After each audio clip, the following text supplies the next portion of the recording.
buyer once got my product and their money back, and I couldn't do a single thing about it. That was the day I learned eBay scammers actually work. Now, since then, people have tried the empty box, the swap, and of course, the it never arrived, but they don't get me anymore. So today, I'm breaking down the 4 biggest eBay scams hitting resellers in 2026, and 3 things I now do every single sale so buyers can't scam me. And number 3 is the one that saved me the most money. There are thousands of people that consistently get trapped with these scams. See, buyer scams on eBay are not a you problem. They're an everyone problem. And real quick, I'm not gonna show you fake screenshots and pretend that they're mine. See, I didn't screenshot my situation back then because it actually hurt me financially to the point where I was trying to scramble and figure a solution. Like, let's face it, I was too busy being mad, frustrated. But I'm gonna tell you exactly how it went down because it's gonna save you the money it cost me. Let's talk about AirPods that cost me a few $100s in chargebacks. 500 to be exact. Now, at this time, I was selling Gen 2 pods and I sold them as wireless in the ear headphone. In the description, it said these are not Apple, and I don't recommend doing this now. This was about a few years ago, 3 to be exact. And I was trying to push these pods out, get sales, build reputation. And this was just when promotions got popular with eBay. I was using that. I ended up having somebody just DM me or message, and they said, hey, are these legitimate Apple? I said, no. I answered the question very clear and concise, and also told him to inspect what he expects in the description of the product as it describes exactly what it is. Person got the product and voila, the product arrived. I was looking for feedback, never got it. I ended up inboxing him asking for feedback, and he responded with a case. Yes, a case was open saying that the item was not as described. This didn't have an Apple logo. I was selling fraudulent products. Now, this being said, of course, did not raise any flags for me because I did everything right with the list, unbranded. Made sure in the description that I said that this was not Apple. And also the product pictures were product pictures that I actually took. Problem though was he then made it seem as if that was not the exact pair of headphones he got. eBay sided with him and I ended up getting a chargeback. He got his money back and said he was going to ship the product, but never ever did. He never shipped that product back. eBay released those funds to him before I even got my compensation, which was the item back. He sent an empty box. I tried to tell eBay and eBay did absolutely nothing about it. I want to highlight a fact. It was my word versus his because I didn't have any pictures, any proof that I actually sent it, but what was on the listing. And I want you to remember that because that's going to be the reason I show you what I show a little later in the video. Then it was the moment I made $1,200 on eBay and I watched them take $800 straight from my account. Now, this is what happened with this situation. I simply had my eBay account selling trending items, and at the time, I didn't have big suppliers. I was selling and buying from a local person. Now, when I had these products, I was shipping them, making sure everything was clear, concise. I made sure that I shipped this customer a product that I wish I never put on my eBay, the Labubus, but they were not actually Labubus. So we had one really big order. We're talking 107 pieces that was going to some type of business complex.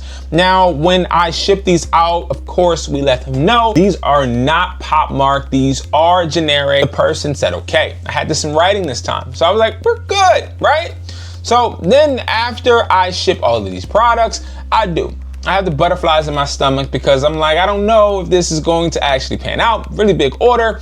I actually ended up shipping them out. Now, this time, the customer wasn't the problem. eBay was. Customer got the product, the customer didn't complain, but then eBay started asking me for invoices. Now, when eBay asked me for invoices, I sent the invoice that I got from this local supplier. Well, the local supplier's invoice didn't say Labubus. It didn't even say Pop Bar. Instead, it said some type of monster, such and such, and a bunch of different letters and numbers that I didn't understand. And if I didn't understand it, of course, eBay didn't either. So what eBay did was suspend and restrict my account. They actually put my funds on hold. I couldn't cash out and I never ended up getting that $800. They actually put it on hold and refunded the customer without my consent, without any real reasoning, but the problem of not having the invoice sent correctly. See, that's when it clicked. Making the sale is only the first part. Protecting yourself as a seller definitely is the second. See, nobody actually teaches you that. So I ended up having to build a system. Here's what's circulating right now. 1, the empty box return. And I've been a victim of this several times. They return your item and the box comes back light. And of course, nothing's in there most of the time. Or it's just some malicious thing that you don't even freaking recognize because it's not yours. Number 2, the item swap. They buy your working product and send back their broken one and end up keeping yours. Number 3, item not received. Check this out. The package says delivered. You see the picture even that UPS took, but the customer says the package did not arrive. And number 4, the finesse refund. They ask for a refund for whatever reason, but end up keeping the product. Don't even try and attempt to send it back, and they get their refund back. See, every single one of these beats a seller who can't prove they shit, can't prove the product was delivered or even where the product came from. Now, all of these things hurt us, but none of these scams can beat a seller that can prove every single one of them wrong. So here's what I do every single sale, every single time. 1, I document everything. When I take it to the post office, when I get my invoices, I make sure that if the invoices don't have the current product that I'm actually listing's name on it, I make sure to request that it gets done, or I create my own. I also make sure I am documenting each process that I'm taking, and also the people that are packaging for me. That includes taking photos of every angle, taking video when you drop it off, taking photos when you put it in. Every single thing is documented. Number 2, the listing needs to close any and all loopholes. We have to be fully transparent. If it has a serial number, I put the serial number. If it's not Apple, I do not even say it's not Apple. I don't mention Apple or Galaxy, Samsung, any type of brand name. If the product does not have the brand name on it, we're not listing it as anything having to do with that brand. And number 3, and this one saves me the most, shipping smart. I make sure to put tracking on everything. If I get a little wary and think that somebody might be trying to finesse me, I will even require signature. Now, signature confirmation would be a really, really important thing to have with orders over $100, or if I'm making a certain amount of profit and I want to maintain my security. See, you want to match whatever platform security is, and see, match the platform's protection rules exactly. That's it. 3 habits, and the scams I was just talking about bounce right off of you. The scams never went anywhere. I just got smarter and became more systematic. Now, if somebody still tries you,